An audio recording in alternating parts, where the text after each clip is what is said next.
बिहार बंधु उनसे खाली इतना पूछ लीजिए कि सर किस साल आप मैट्रिक पास किए हैं, क्योंकि 2010 के बाद मैट्रिक का एग्जाम दिए नहीं है।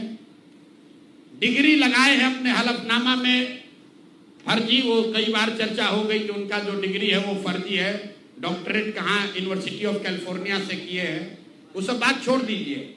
सीधा सवाल, सम्राट कुमार मौर्य जो जिन पर मर्डर का इल्जाम लगा, नाम बदलकर राकेश कुमार किया, वो राकेश कुमार जब अपने सुप्रीम कोर्ट के हलफनामे में कह रहे हैं, बिहार विद्यालय परीक्षा समिति ने कहा कि मैट्रिक का परीक्षा फेल कर गए हैं, इन्होंने खुद स्वीकार किया 2010 में कि 7वीं क्लास ये पास हैं, तो फिर ये मैट्रिक का परीक्षा कब पास किए हैं, यही सीधा सवाल है। ये बहुत बड़ा बड़ा लंबा लंबा फेंकते हैं, कभी मुरेठा बांध कर कभी मुरेठा खोल के। ये आदमी इतना फर्जी है, ये मैट्रिक का परीक्षा पास ही नहीं किया।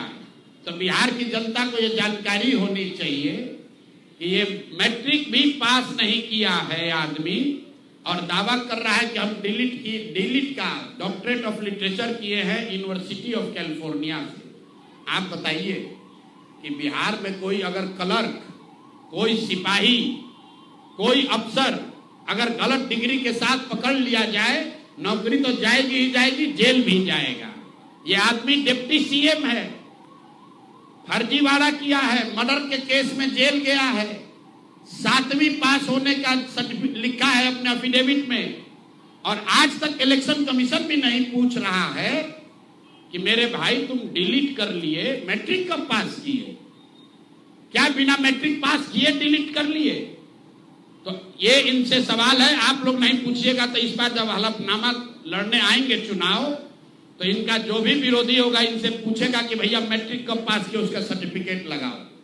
अपने चुनावी हलफनामा में भाई साहब 10वां 12वीं का बात नहीं करते हैं, सीधे बात किया कि हम ग्रेजुएशन किए हैं कामराज यूनिवर्सिटी से, जो है ही नहीं। उसके बाद कह दिया डॉक्टरेट ऑफ लिटरेचर कर लिए यूनिवर्सिटी ऑफ कैलिफोर्निया से। तो ये है हम लोग के नाम बदलू नेता सम्राट कुमार मौर्य उर्फ राकेश कुमार उर्फ सम्राट कुमार चौधरी उर्फ 7वीं फेल उर्फ यूनिवर्सिटी ऑफ कैलिफोर्निया से डॉक्टरेट ऑफ लिटरेचर करने वाले बिहार के उप मुख्यमंत्री, भाजपा के बड़े नेता।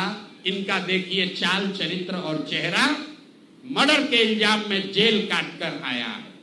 तो मेरे भाई भाजपा के जितने वोटर हो, आप राजद को कहते हो जंगल राज की बात, राजद वाले जंगल राज के लिए दोषी हैं, उसके लिए जनता ने उनको सत्ता से हटा दिया, लालू जी को जेल जाना पड़ा। और ये सब जो मैं रोज कहता हूं, कंबल उड़कर घी पीने वाले लोग, पहले राजद में था तो वहां पर भी गुंडागर्दी किया, और अब भाजपा में आकर यहां भी लूट मार कर रहा है, पूरे राज्य का स्थिति बर्बाद कर रहा है। अब ये हो गए सम्राट चौधरी। अब आप लोग कहिएगा क्या 2-3 को लेकर आए हैं? इसलिए कि आप लोग कहते हैं कि भैया आप रोज रोज करेंगे तो कहेगा भाई रोज पत्रकारिता कर रहे हैं। इतना चोर है यहाँ, इतना दस्तावेज आ गया है कि कई बार सोचे है कि चारों को कर दिया जाए।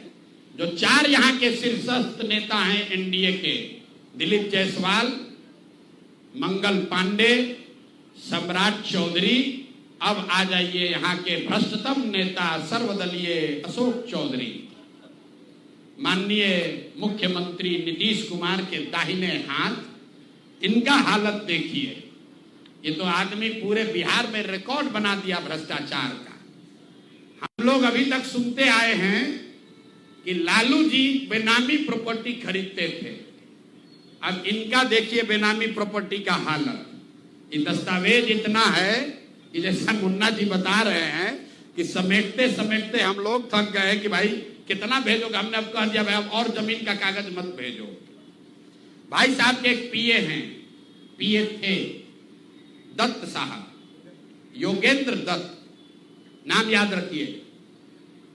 अशोक चौधरी के पीए योगेंद्र दत्त 2019 में, जरा कागज निकाल, 2019 में अशोक चौधरी जी ने 34 लाख रुपया में योगेंद्र दत्त के नाम पर विक्रम में 1 एकड़ जमीन करीब करीब 1 एकड़ जमीन, 0.7 एकड़, 23 कट्ठा जमीन इन्होंने खरीदा।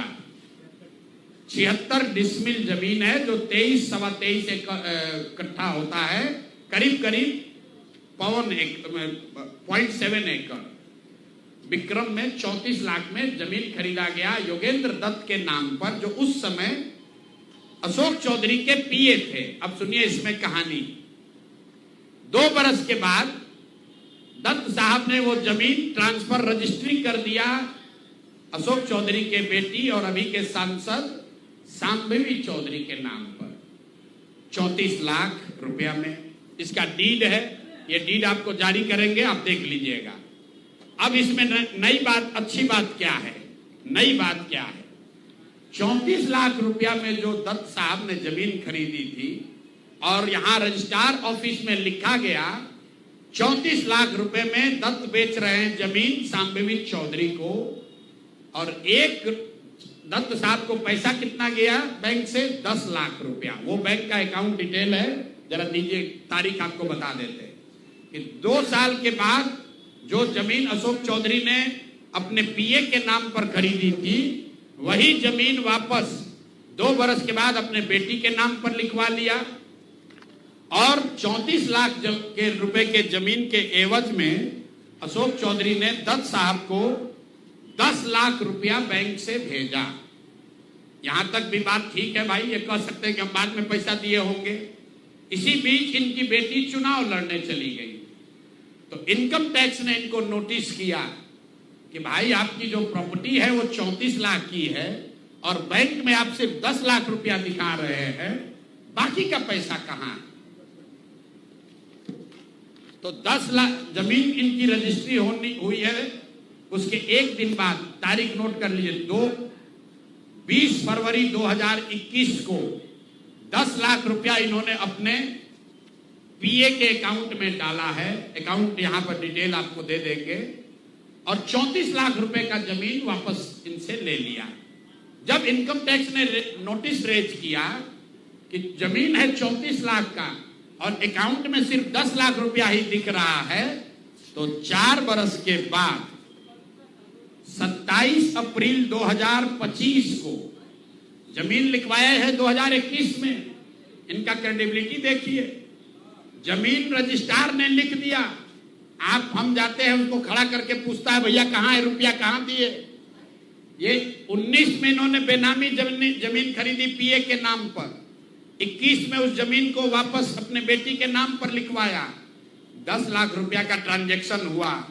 जब इनकम टैक्स ने नोटिस रेज किया तो भाई साहब ने जान बचाने के लिए 27 अप्रैल 2025 को, मतलब बेटी के एमपी बनने के बाद 25 लाख रुपया दत्त को, मिस्टर दत्त को फिर इन्होंने बैंक से ट्रांसफर किया।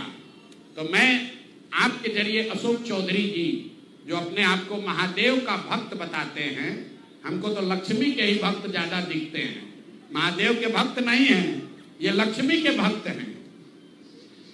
अगर आपने 34 लाख रुपए की जमीन अपने पीए से अपने बेटी के नाम पर खरीदी तो उसका भुगतान क्यों नहीं किया?